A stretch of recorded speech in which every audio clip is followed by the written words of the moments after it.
You're listening to The Inevitable Radio Show. I'm Bill Sumner. One of the tools I want to talk about today is the psychology of how most people run their life.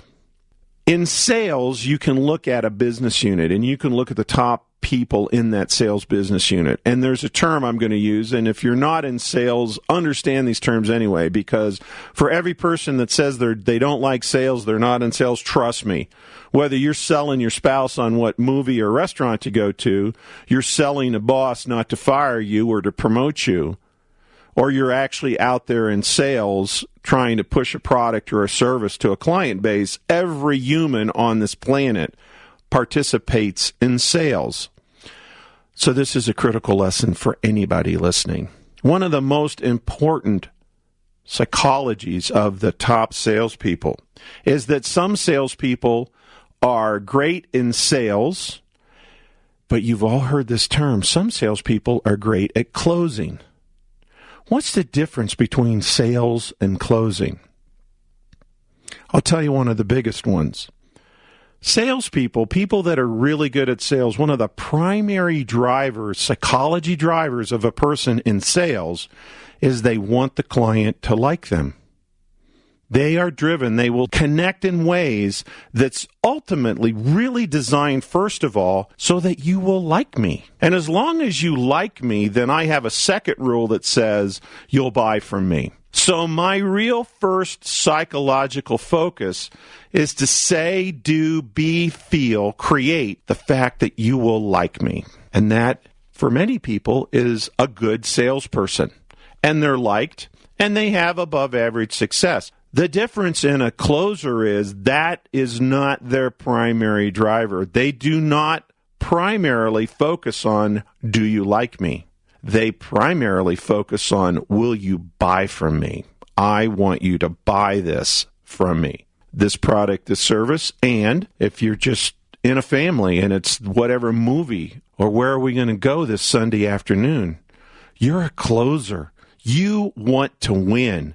You are going to succeed, and you will make decisions, sometimes slightly different, sometimes radically different, because you're not as focused on people that like you. You're more focused on winning.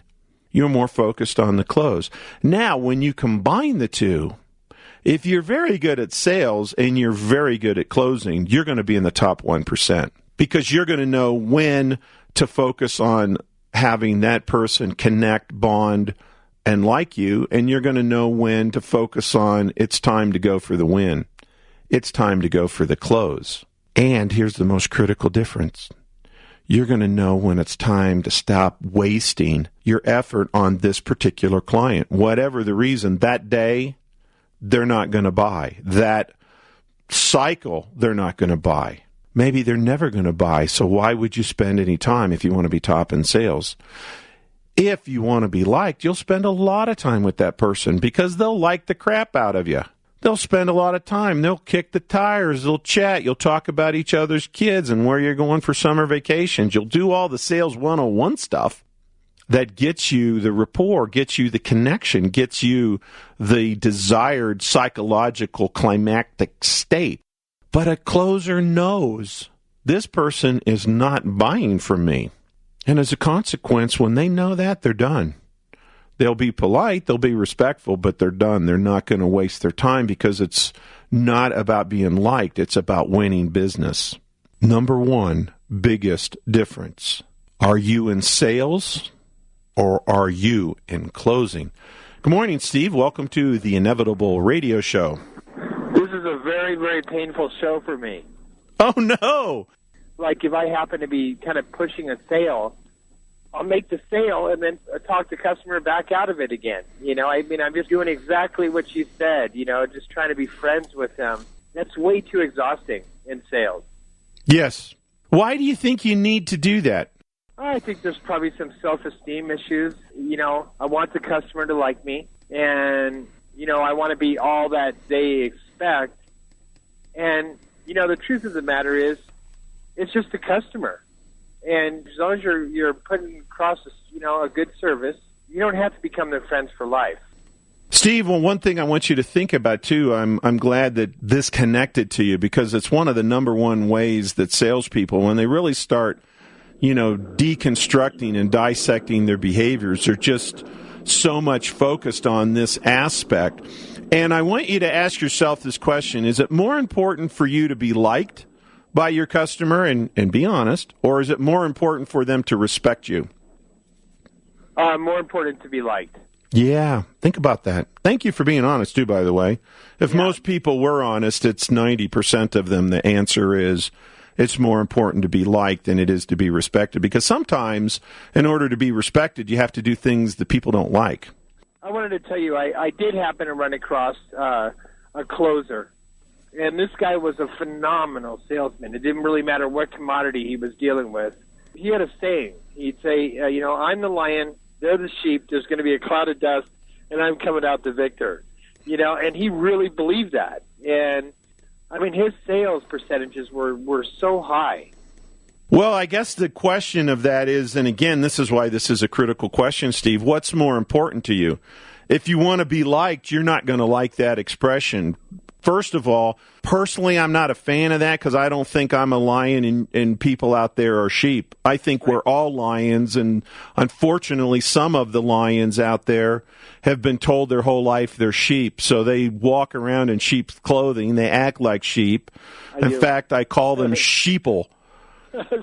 Life is so bad. My 401k.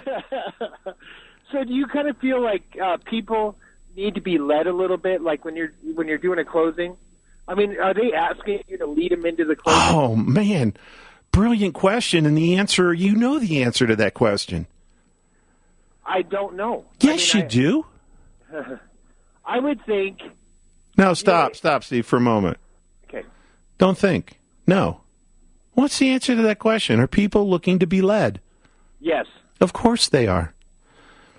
And what I do is I leave too many escape routes when it comes to closing a sale. We'll think about it. We'll touch base again, that kind of thing.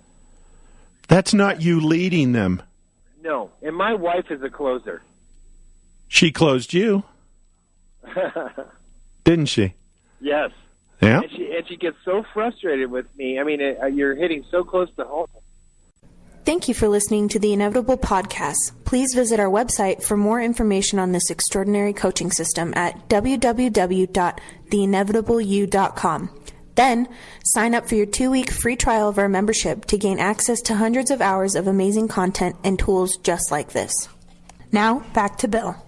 So what would it take for you to walk into your office today or Monday, whenever the next day is, and go, okay, if I really wanted to be a closer today, I'm not interested in them liking me as much. I'm interested in it. Again, it's not that you don't ever worry about it. It's you flip these priorities. Priority 1 for salespeople is, will you like me? And then rule number 2 is, well, if you like me, then it's okay for me to ask for your business.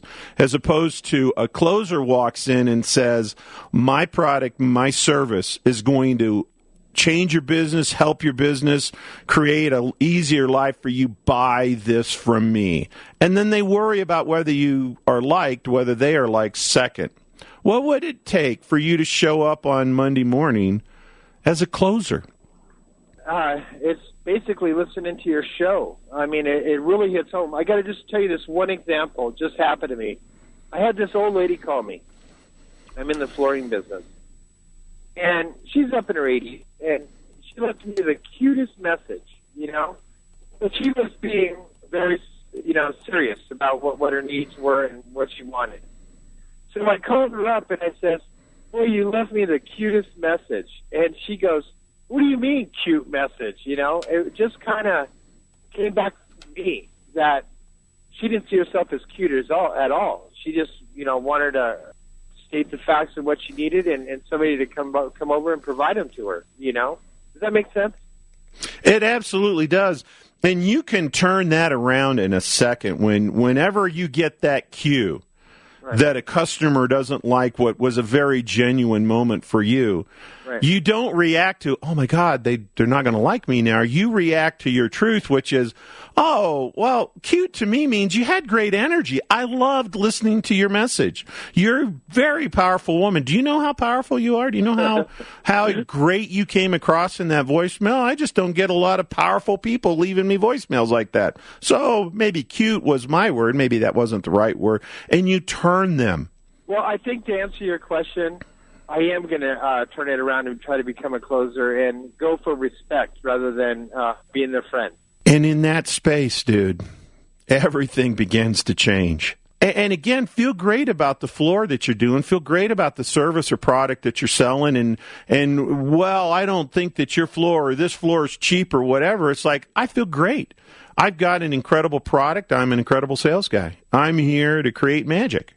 Well, one thing, too, is if you go for the friends, it really hinders, the business relationship between you and that customer.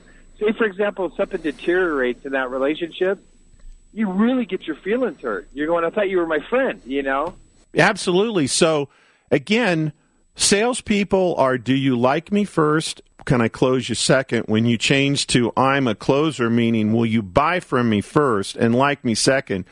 Be friends with them after the job. Be a great guy. Be, in a personally interconnected space. Don't throw away those sales 101 tools about how to connect and how to create rapport with a client. Get the job done first. Win the business. Put in a great floor. And then you can be their friends. And then they're going to refer you all over town. Have you always been a closer? Absolutely. Didn't know it, though. It was more unconscious than conscious. I actually started out in life. I did after 11 years in the military. I went into telecommunications and was in operations for 3 years. But I was going on so many sales calls as tech support, and I'm looking at salespeople going like, man, I can win this business. And they made more money than I did, and they didn't work as hard as I was. So 3 years into my career, I switched into sales, and I don't know that I would have called myself a closer. I would have called myself a winner. Yeah. I really was focused on winning. That's the one thing the military taught me. There is no second place when you're in the Army. And you're really taught no matter what it takes, whatever happens or fails to happen was my responsibility. Just even, with that mindset, being a closer, like you said, just being able to read customers and know if it's a fruitless endeavor to turn around and go find the next sales lead. That's the second biggest rule in many respects that I teach sales organization and salespeople. Your life is dramatically easier if you just look at the 3 of your sales that you've made in the last whatever time period and realize, man, that's business my competition should have won. Did you ever just try to race to the bottom on price, or did you always try to sell the commodity first? First thing I always sold was me. My product was second. People, I believed, would want to buy from my company because they got me in the deal.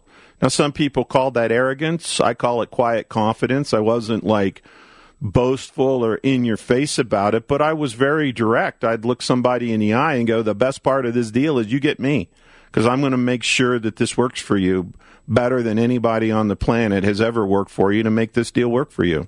Like I said, I'm in the flooring business, and I've been in it 23 years. And, I got a lot of expertise, in what I do. And I'm going to use that, what you just said, because I am going to sell myself. I'm going to be a straight shooter with you. I know the good and the bads of my industry, and I'm going to try to lead you in the right direction. And you're the man in that place. And again, you're not going to win every deal. No. You don't want to win every deal, but man, how life begins to change for you, Steve, is phenomenal. Oh, I'll have to touch base with you and let you know how it goes. Call back next Saturday morning. I'll do it. Great call. Thank you, Steve. Thanks. Bye. Great call from Steve. Man, how many people out there in business focus on being liked and less on being business? It makes sense. I mean, it's not that you're stupid or wrong.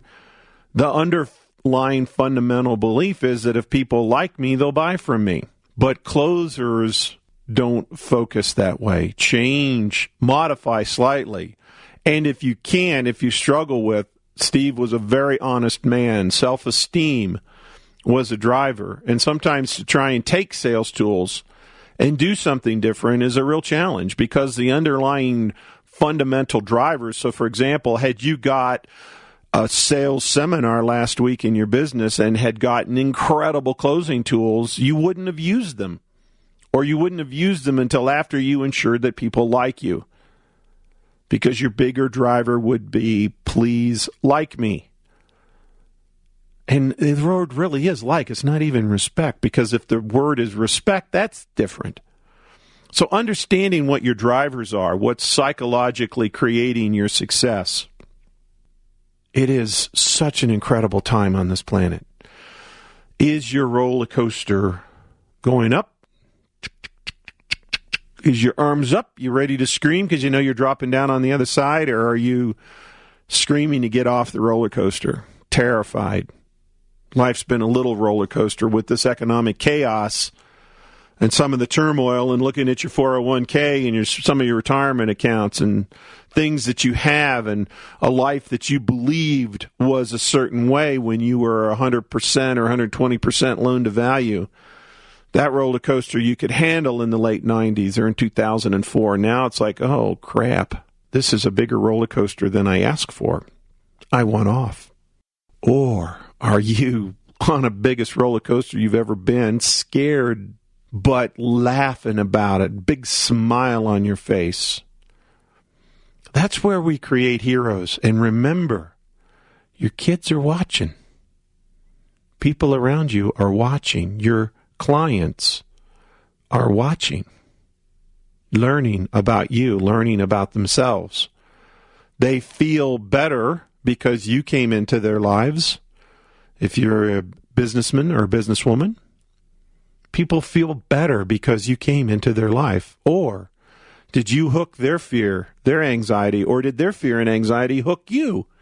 And now all of a sudden you're less than. You're trying hard, but you keep finding these people that hook you in fear.